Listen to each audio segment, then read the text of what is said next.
It's the Locked On Podcast Network, your team every day.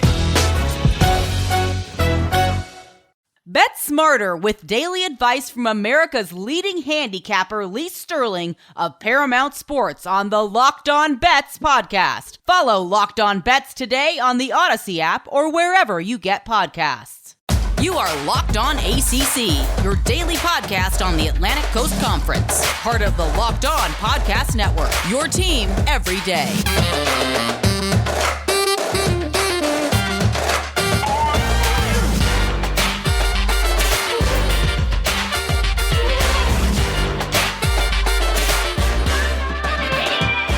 What's up, everybody? Welcome to today's edition of Locked On ACC. Got a special show for you today as I partner with Josh Neighbors to give you a crossover episode for Big 12. We are going to talk about the Big 12 and all of their issues with Oklahoma and Texas. We're going to have a few conversations about the ACC and the respective schools. What would it mean for some schools to maybe join the Big 12 or vice versa? Or, in general, what does the state of the Big 12 look like? Are there any sort of similarities between the ACC or any schools feeling high up on? Josh gives me his thoughts on the Coastal and Atlantic teams, whether or not some people are too high on the horse or they're underrated. So we're going to give you that exclusive look today. Get ready. Here we go. All right, is a crossover edition of the Locked On Big 12 and Locked On ACC podcast. I'm here with Candace Cooper. And Candace, we were going to kind of do a back and forth about the previewing the season, which we'll do a little bit. But it's just pandemonium chaos. I'm not well right now because of all the news happening. I don't know how to process it. So I think that the best way to do this is obviously, Locked On ACC.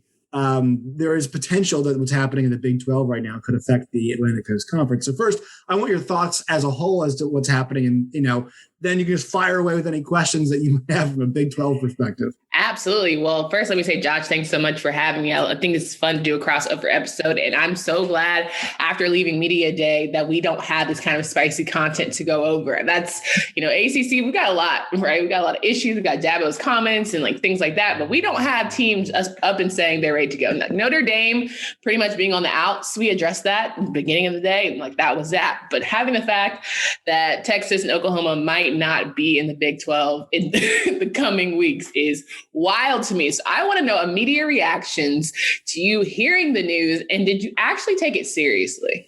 Yes, I took it seriously because so I work at SiriusXM and I work for the Big 12 channels most of the time. And so we've had Joe Castiglione from Oklahoma on a lot and Chris Del Conte, and they're pretty serious dudes. So once I saw that was out there, I didn't think, especially from the Oklahoma side, Texas can be, there's always a lot of conflicting information about what's happening in Texas sometimes. Mm-hmm. But the Oklahoma, once I saw that, I knew it was for real, especially when you see some of the reporting. It was all pretty legitimate people with good connections. So, my thoughts just on all of it just keep changing. I think the craziest part to me is the A&M being kept in the dark thing. That, how is that for building a strong collective of people, right? Hey, we're one big conference, except we kept you in the dark, and here come two more teams. It just that kind of summarizes all of this. It was shady. It was shady and to pardon my language, but shady and shitty. Both those things are definitely true. It's going to leave a lot of programs scrambling, which is super unfair to them. It's going to break up rivalries. It's going to dilute the SEC, in my opinion, with 16 teams, just a lot of teams. And it's clearly a cash grab, which but also at the same time, it's not going to make Oklahoma and Texas are now less competitive in football and potentially in basketball by joining the SEC than they would be if they'd stayed in the Big 12. Absolutely. And so Coach Clawson, he was asked from Wake Forest what his opinions and thoughts were. And he immediately went to, not my conference, not my issue. And I honestly am all for him with that, because if you think about it, it just seems like a hot mess that didn't have to be a hot mess. And for you as a Big 12 covering that, whatever, do you feel like it's a slow start to dismantling the Big 12, or are they going to maybe make it a smaller conference? But how do you feel, as the conference leader, are you kind of scratching your head a little nervous? It feels like it might not be a slow dismantling. It might be a pretty quick one. TCU, Texas Tech, and Baylor have already reached out to the Pac-12, and to that I would say nothing screams more like a Pacific Coast Conference than than having, Waco, school in Waco in your conference, right? So it's just a total mess right now. Yeah.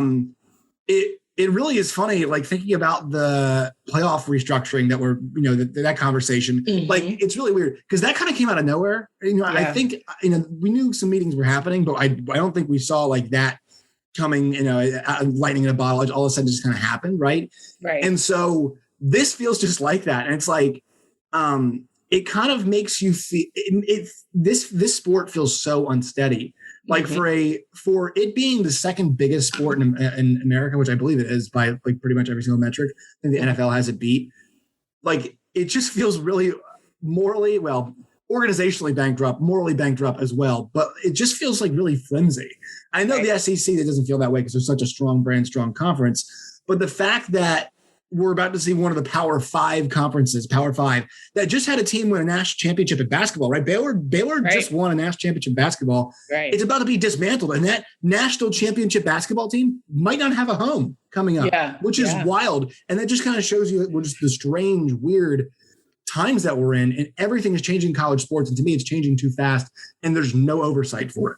Well, you would think that if they have a 12-team playoff expansion, they're going to want to stay in the Big 12 because it's a little easier draw to be like, we dominated the Big 12, we deserve a spot, versus we were in the SEC, we were in the middle of the road and kind of, okay, well, I think the committee is going to look at other places. They want to like diversify the pool. So you would be more fitting for you to stay right where you are. In a 14 playoff too, it's more fitting. Yeah. Think about this for Oklahoma. If you stop losing to Kansas State, you can be in the playoff every single year, right? I mean, that's the truth. If they beat Kansas State last year, they're 11. They're one-loss team. They make the playoff probably, and they were playing great football last year. I would not have been shocked if we saw Oklahoma in the championship game. I don't think they were going to beat Alabama, but they were one of the best 3 teams in the country second half of the season last year. And think about that. They've won the conference 6 straight times. Under the new format, that would give them an automatic bid into the playoff. It already gives them an automatic bid basically every other year, because they've been to the playoff. What is it? 3 times, right? They've been to the playoff 3 times. So that to me that one's head scratching. I think they're going to be okay. Texas is weird because they're just going to be mediocre, man. And also their rivals A&M, your little brother now. Like they're better than you. They're a lot better than you. They recruit better than you. They develop talent better than you. They had a better coach than you. I mean, A&M sees themselves as a team. They just missed the playoff last year, right? Yeah. And they think they're going to be back and really good again this year. Texas is nowhere near on that level. They'd be happy to make the Big 12 championship game this year. They're clearly the 3rd or 4th best team in the Big 12 behind Iowa State and Oklahoma. So I don't know why you'd put yourself like there's a case that Missouri is a better program right now than Texas in terms of success and what they've been putting out in the field. There's a case for schools. Florida is definitely better than Texas. Georgia is better than Texas. Auburn, Alabama, A&M. Like you're about to be the 7th or 8th best team in the conference. Yeah, and I just think don't know why you do that. Yeah, overall, when you talk about sports in general, football is king, but the ramifications of having to travel for some of these conferences and some of these different sports, having the swim team have to go to, various far and wide. Columbia, South Carolina. Right? Like having to do all that just because you guys got greedy is just it's very on brand, but like, damn, that's wild. I feel free. Well, I always say this. So I went to Missouri. So like the only 2 things that South Carolina and Missouri have in common is that they're both in cities called Columbia, right? It's just, there's really not a lot of commonality there. I mean, now you're going to have a team in Norman traveling to Gainesville, in Norman traveling, all the way to Columbia, South Carolina, like we talked about, Athens, Georgia, right? And so the conference geographically hasn't made sense, and it's about to go even more in that direction. I think it's going to spark other stuff. I think, to me, what I'd like to see, and you can give your thoughts on this, I think West Virginia should go back to the ACC, or not back, but go to the ACC because there are some Big East rivals there they could rekindle with, especially Virginia Tech. They're playing the game again this year in football, so I'm very glad they're doing that. And I think it's time for Notre Dame right? It's time for them. Stop playing ACC teams 5 times a year. Join the damn conference. Thank you. Come on, it's garbage. Like we're gonna play Syracuse and BC and Wake Forest and Florida State and we'll play Duke too. But no, we're not part of the conference. Join the conference. Keep your TV contract. Join the conference. How about that? I think that's a fair. So Commissioner Phillips, he was on Media Day one, he had his little State of the Union address, and he was talking about Notre Dame because, of course, we get to ACC Media Day, you see all the nice, signage and what have you, and everything's up there. And then right behind Commissioner Phillips, there's a picture of Notre Dame, and it's like, that's funny because this is football media kickoff. Why are they on the screen? And he essentially answered the question. He tried to crack a joke about how that the Fighting Irish love two things. They love Catholicism and they love independence. And he's like, sometimes they confuse the two.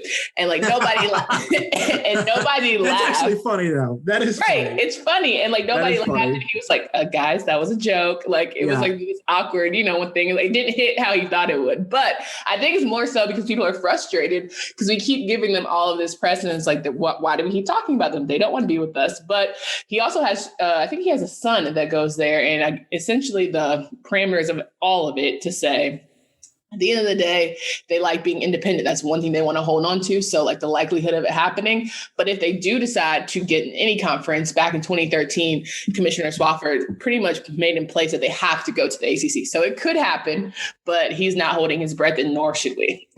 Yeah, I mean, they're in the ACC and whatever, every other sport, right? Literally. Basketball, I think it's soccer in the ACC. I mean, literally everything. Yeah, I mean, it's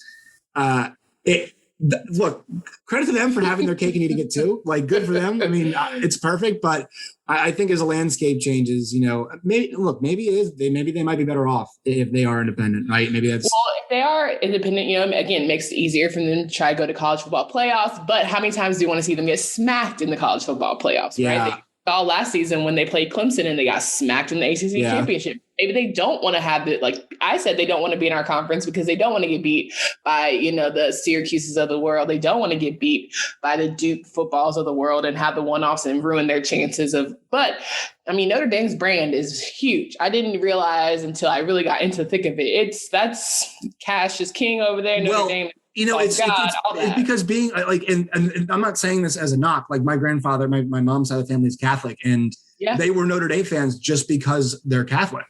Nobody in their family, and I know multiple people who are like that as well. So that's really, their brand is so strong nationally because, and look, that religious association like really does help them.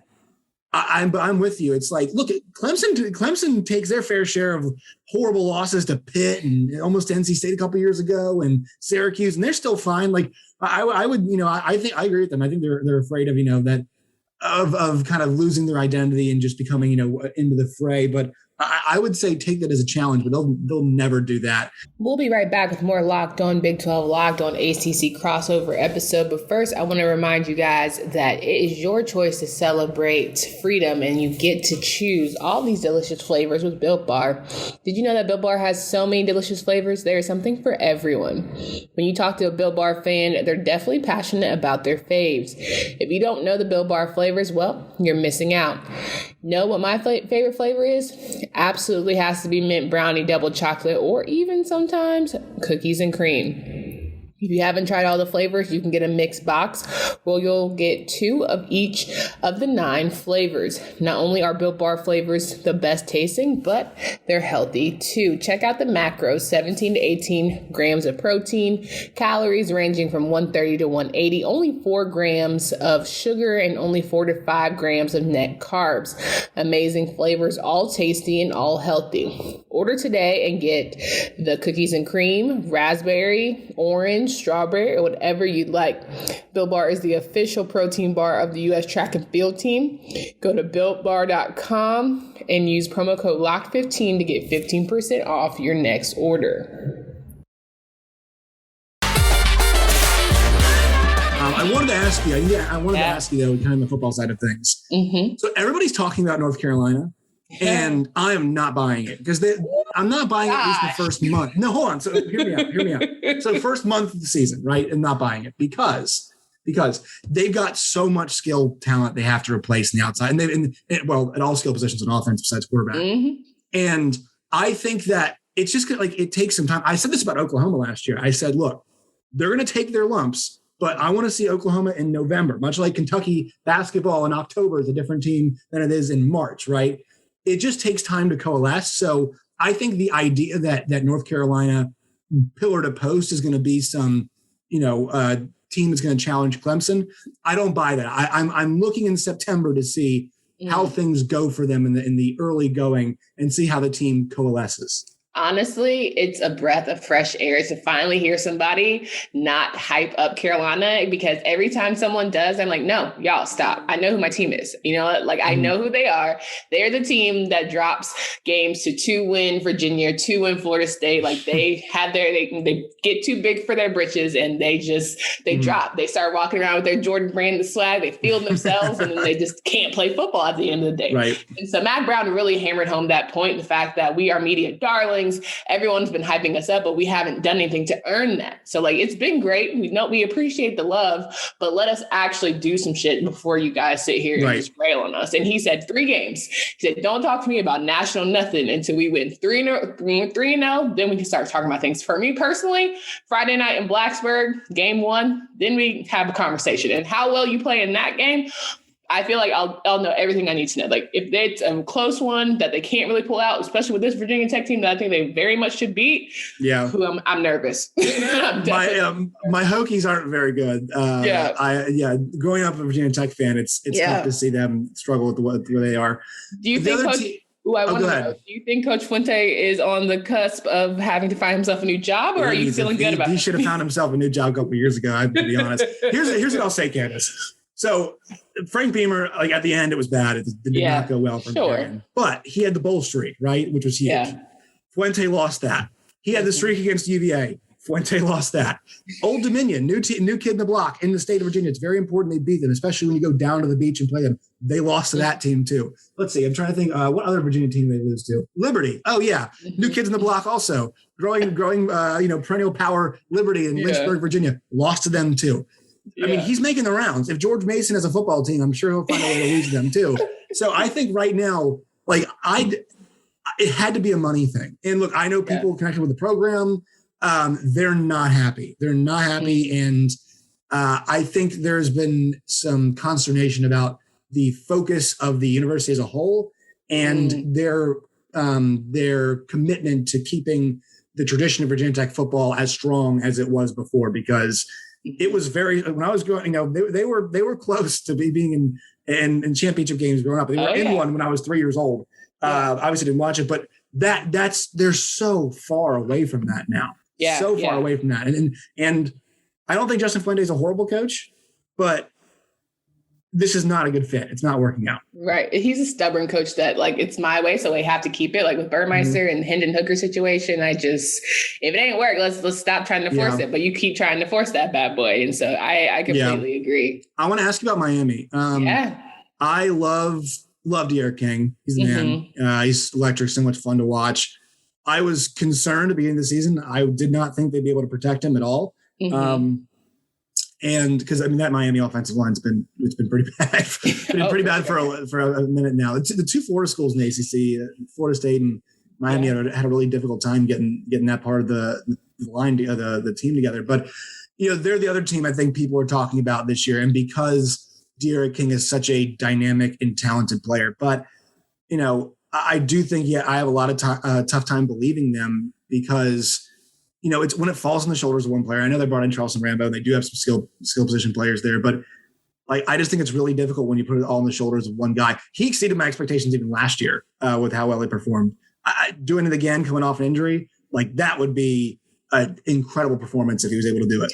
And, let's talk about the fact that he definitely tore his whole ACL. So I'm just like, why are we assuming this man is going to come back? Well, he said he's 100%. Of course, he's going to say he's 100%, right? He's ready to go, locked and loaded. But if you cannot protect that guy and he falls funny, it's going to be a long season for Miami. They have to figure out how to protect him, 1, but 2, can't have him be the only playmaker, right? He saved them in so many games last season, and he really put the team on his back so many times. That just can't be the storyline for this year. Because 1, I just don't think, 7 months to heal and get ready to go, he's going to have a lot going. And the first game out the gate, Alabama, the dogs are going to be off the leash. So it's going to be an interesting place. And then Miami, is always known for their defense. Manny Diaz is known for being such a defensive minded guy, but it hasn't been what we're used to seeing, right? But I also think that's, it's a tale to Miami and Florida State. The energy that we've seen, they haven't been the top of the conversation. But a lot of people say Miami is going to be up there with Carolina in terms of who wins the Coastal. I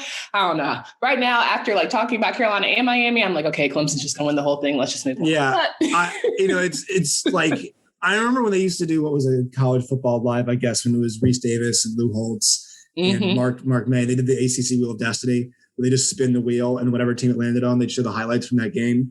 That's just kind of how it works in the Coastal. You spin the wheel. Who is it going to be this year that's going to come out of the Coastal? And that's kind of always, it's sometimes an 8-4 Pitt, right? Or I think it was the 7-5 Georgia Tech a few years ago did it too. Yeah, that division is just ripe for the taking for somebody. Just go and grab it. And Absolutely. I think North Carolina is in the best position to do that right now. But it's just, hey, line up to go play Clemson at the end of the year. Had to take a brief pause on that Locked On ACC, Locked On Big 12 crossover episode to remind you guys that if you haven't yet, get ready for the season with Bet Online, the fastest and the easiest way to bet on all sports action. We have got football, basketball, baseball, and everything else getting ready to be in the thick of it, and you have got to get on track with all the action at betonline.ag. Get all the latest news, odds, and info for your sporting needs, include MLB, NBA, NHL, and more. Before the next pitch, head over to Bet Online on your laptop or mobile device and check out all the great sporting news, sign-up bonuses, and contest information. Don't sit on the sidelines, as this is your chance to get into the game. Head to the website or use your mobile device to sign up today. Receive 50% welcome bonus on your first deposit. Bet Online, your online sportsbook experts.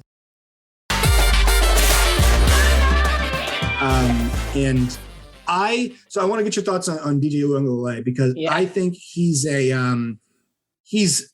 such a good comparison in basketball with Russell Westbrook. His usage rating is going to be high because of his skill set, right? This is a guy that's going to I think his best quality in the beginning might be the fact that he can demand so much attention from a defense because of everything that he brings. I thought we saw that in spades when they played Notre Dame. And I'm excited. I love watching quarterbacks struggle and mature and grow. And I think that's going to be really cool to see a guy with his level of talent work through that stuff. Yeah, when it comes to quarterbacks, I think, the quarterback in the ACC who has the most pressure is definitely Sam Howell, because DJ, let's say he has to go through these growing pains, right? Automatically, the storyline is going to be, well, he's not Trevor Lawrence, so let's give him some grace, X, Y, Z. But if he's phenomenal, it's going to be DJ's the man, screw Sam Howell, he should be in the Heisman conversation, all of that good stuff. So he's in such a good boat.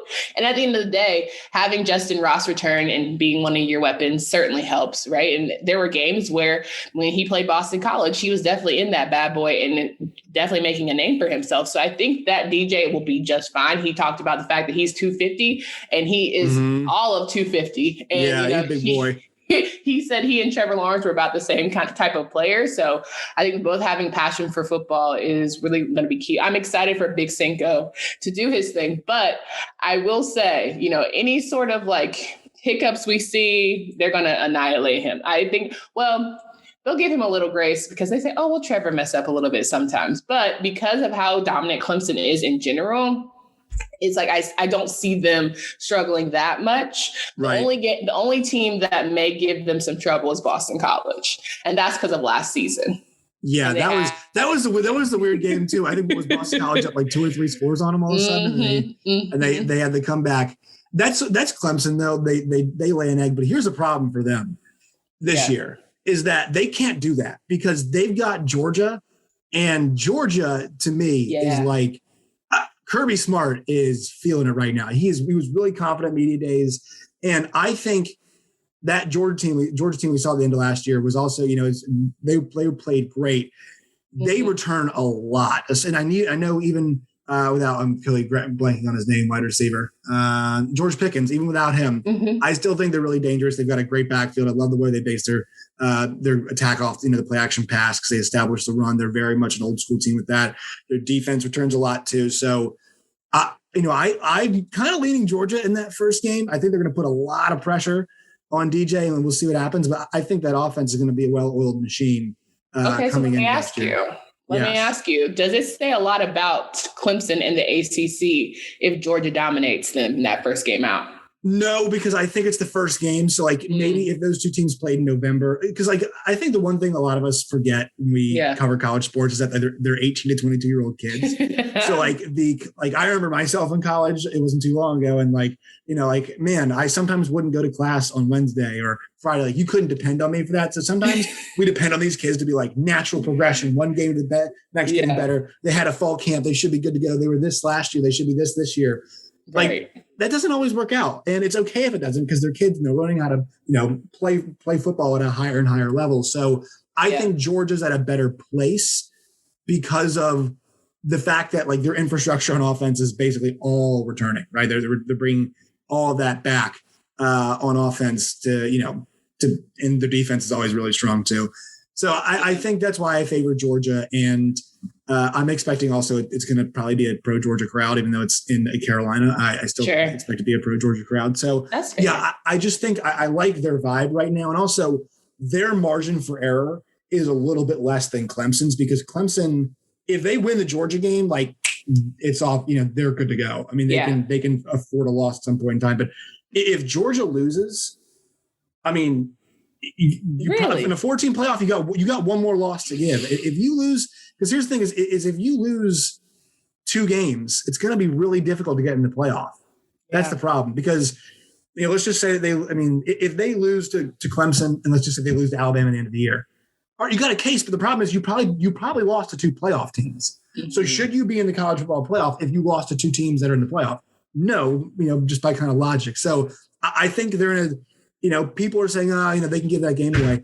I don't think they can. I really don't think they can give it away in the way that some people think they have to. So, I think the margin for error for Georgia is a little bit higher there because Clemson's schedule is a lot easier than Georgia's is. Yeah, very true. Do you have any Big 12 related questions you'd like to ask? Yeah, I feel like all the spicy ones got taken. And what's left of the Big 12? You want to ask me about Baylor, tennis, whatever it is. No, I think overall, though, just how you're feeling about the conference. Do you see some early? I know you talked about Texas kind of being middle of the road when it comes to SEC, but do you see them kind of making a challenge and having a run this season, or is it going to be the Iowa States of the world? Is it going to be, another conversation where we're talking about Baylor maybe, throwing themselves out there in the ring? Who do you have as your favorite? So Oklahoma's got to be the favorite, but Iowa State, Matt Campbell, I said, look, maybe he should cash his chips last year. I was wrong because I forgot he's got 21 guys, 21 to 22 starters coming back. So that's obviously a tremendous advantage to have. Right. Look, I like Steve Sarkisian. I think he's a really good coach, but the problem is he's inheriting a team that's not his players, right? They aren't his guys. This isn't his quarterback, and that is a big part of a guy who calls plays on offense. It's a huge part of what he does. Is he needs, he needs to have his own quarterback in there, and we'll see. It's probably going to be Casey Thompson over Hudson Card wins that battle, but. I still think they're the 3rd, maybe 4th best team in the conference. I think Oklahoma State's in a good position, but it really is this year Iowa State and Oklahoma and then everybody else. And those 2 teams, I expect are going to fight it out for a spot in the college football playoff. Well, let's talk about Steve Sarkisian for 1 second, because I feel like a lot of people, he's definitely gotten this opportunity to fly under the radar with all this craziness going on. But you talk about a man with like 20 lives here. He is getting one of the best coaching jobs in the country. How do you think that he is going to deliver? Because at the end of the day, this seems to be short leashes for Texas, but maybe he'll bring some of that Alabama juice and give himself kind of those lifetime contract, Nick Saban type energy. Yeah. If he can, here's the thing is like, you got to practice some patience because it's not going to happen from overnight. They've got a lot to overcome there. And for them, it's like, give him some time to build a program. This is a guy that we know is a good offensive coach. We know he's got a good offensive mind. We've seen him have success. Give him an opportunity to, build the team that he wants to build. And also poaching Pete Kwiatkowski from Washington to be his defensive coordinator was a massive, massive coup for him. I think it's an excellent move. So give them some time to build the program they want, build the roster they want. And I think if you trust that process, you're going to end up better. I don't know what that looks like. It needs some more time, but Tom Herman recruited at a high level. They did not develop talent well enough. So that to me is what they have to do, but give them some time. They won't, they'll probably win 8 games this year and immediately put them in the hot seat next year or something like that. But they should give him some time to build that thing up.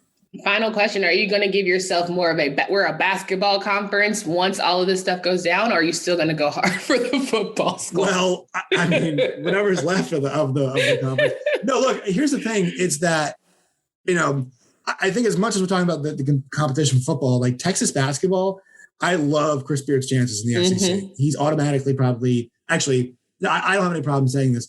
Chris Beard is, if they go to the SEC, is the best coach in the SEC when it comes to basketball. Yeah. He is, period. So I like that for them. And I actually think that Oklahoma is going to do very well in basketball as well in the SEC. But still, Kansas remains. West Virginia remains. Baylor remains. Texas Tech has been a good program for a long time. Oklahoma State last year just got, the guys who were the number one player of the draft, and they're returning some good players in that roster as well. Right. It is a basket, and football is king in that part of the country. But make no mistake about it, the best conference of basketball last year, in my opinion, was the Big 12 from pillar to post. I thought it was the best with the teams that they had, in there. And I'm curious to see if they can continue that trend, even without two of the teams that were not the top, but towards the top of the conference. I still think though that they're going to have, I mean, if they stay together, right? If they stay together, they'll be a good basketball. They'll be a good basketball conference. But look, if Baylor's able to go to the Pac-12, there's a lot of unhappy UCLA basketball fans probably, because I think Baylor is going to be the best team in that conference probably for a little while. So we'll see. But I mean, I don't think you could argue right now that Big 12 basketball is worse than Big 12 football. For sure. And I think that ultimately, it's going to be what it is. Like, as much as we talk and moan and groan about it, like, we know that cash is king when it comes to football. And I think the SEC wants to put itself in a position to monopolize. But at the end of the day, you are saturating the product, and you're honestly hurting these middle of the road teams. A lot of these guys are trying to get shine and burn, and I just don't think they'll have the same, opportunities. So I don't know that people really, if you say it's about the athletes, if you say it's about putting yourself on the biggest stages, why would you try to go and have to compete, in the SEC? Why would you do that? That's silly. Makes no sense. Candace, where can people find you and all of your work in its variety? No doubt. You can find me at Candace D. Cooper on Twitter, at Locked On ACC. 5 days a week. We have different co-hosts every single day for up to 30 minutes, part of the Locked On Podcast Network.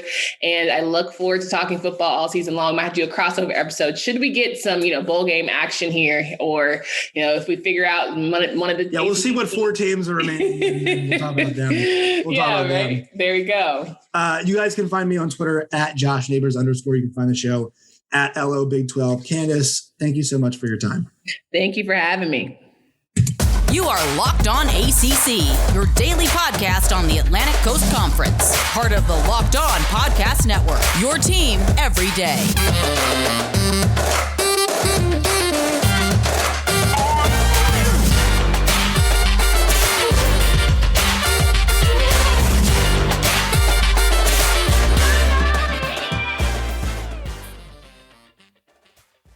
This episode is brought to you by Spotify Green Room. Have you ever listened to a podcast like this one and you wanted to bring up your own point or just chat with other people that are listening at the same time? Well, let me tell you about Spotify Green Room. This is the first social audio platform made just for sports fans. The app is free to download, and once you're in, you can talk with us, other fans, athletes, insiders in real time about your favorite sport or team. Download the app, currently available on iOS devices. Create a profile, link your Twitter, join one of the groups for the latest league updates, and then you'll see us there. Spotify Green Room, changing the way we talk sports.